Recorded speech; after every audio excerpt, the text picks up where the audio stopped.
Emergency ಅದು ಈ ದೇಶದಾಗ. ಇದನ್ನು ನಾವು ಹೇಳಂಗಿಲ್ಲ, ಅವ್ರದ್ದೇ ನಾಯಕರು ಅವ್ರಿಗೇನು ಬೆಳೆಸಾರಲ್ಲ ಗುರು ಅಂಥೇಳಿ.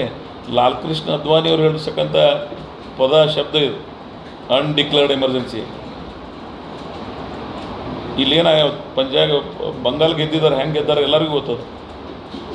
ಅವೇನ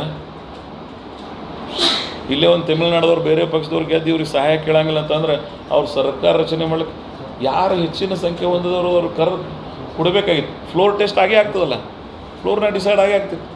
ಆ ರೀತಿ ಮಾಡೋದು. ಮತ್ತು ಇಂಥ ಗವರ್ನರ್ಸ್ ಬಗ್ಗೆ ಅದು ವಿಶೇಷವಾಗಿ ಕರ್ನಾಟಕ SR ಬೊಮ್ಮಾಯಿ ಅವ್ರ ಕಾಲದಾಗ ಒಂದು ನಿರ್ಣಯ ಆಗ್ಯದ ಸುಪ್ರೀಂ ಕೋರ್ಟ್ನಾಗ. ಅವು ಎಲ್ಲವನ್ನು ಗಾಳಿ ತೂರ್ತಾ ಇದ್ದಾರೆ ಅವ್ರು.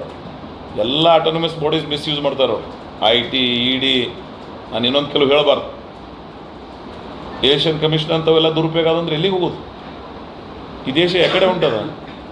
ಅದಕ್ಕಾಗಿಯೇ ನಮ್ಮ ನಾಯಕರಾಗಿರ್ತಕ್ಕಂಥ ರಾಹುಲ್ ಗಾಂಧಿಯವರು ಅನೇಕ ಸಂದರ್ಭದಲ್ಲಿ ಹೇಳಿದ್ದಾರೆ. ಪ್ರಿಯಾಂಕಾ ಗಾಂಧಿ ಅಂದ್ರೆ ಮೊನ್ನೆ ಲೋಕಸಭಾದ ನೋಡಿದೆ ನಾನು. ಚಾಣಕ್ಯ ಇದ್ದರೂ ಸಹಿತ ನಿಮ್ಮ ಈ ಇದಕ್ಕೆ ಏನಾಗ್ತಿದೆ ಅಂತ ಅನ್ನೋದನ್ನು ಮನವರಿಕೆ ಮಾಡೋ ಪ್ರಯತ್ನ ಮಾಡಿದ್ರು ಅದು ಪ್ರಿಯಾಂಕಾ ಗಾಂಧಿ ಅದು. ಸೊ ಅದಕ್ಕೆ ನಂದೇನು ಅಭಿಪ್ರಾಯ ಅಂದರೆ, ದೇಶ ಆಳೋರು ಭಾಳ ವಿವೇಕದಿಂದ ಸ್ಟೇಟ್ಮೆಂಟ್ಸ್ ಮಾಡಬೇಕಾಗ್ತದೆ. ಜನರಲ್ಲಿ ಭಯ ಹುಟ್ಟಿಸ್ತಕ್ಕಂಥ ವಾತಾವರಣ ಆಗಬಾರ್ದು. ಇದೆಲ್ಲ ಏನಾಗ್ತದೆ, ಏನು ಸೂಚಿಸ್ತದೆ ಅಲ್ಟಿಮೇಟ್?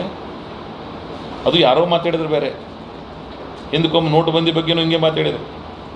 ಮೊನ್ನೆ ಮಹಿಳಾ ಮೀಸಲಾತಿ ಬಗ್ಗೆ ದೇಶ ಉದ್ದೇಶಿಸಿ ಮಾತಾಡ್ತಕ್ಕಂಥ ಅವಶ್ಯಕತೆ ಇರಲಿಲ್ಲ. 4-5 ರಾಜ್ಯದಾಗ ಇಲೆಕ್ಷನ್ ನಡೆದಿತ್ತು.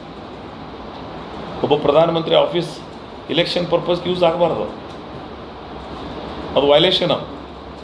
ಆದರೆ ಈ ದೇಶದ ಆ TN ಶೇಷನ್ ಅಂತವ್ರು ಇದ್ರೆ ಗೊತ್ತಾಗ್ತಿತ್ತು. ಇವತ್ತು ಇಲೆಕ್ಷನ್ ಕಮಿಷನ್ದಾಗ ಆ ಜೀವೇ ಇಲ್ಲ, ನಡೆದದ ನಡೀತದೆ.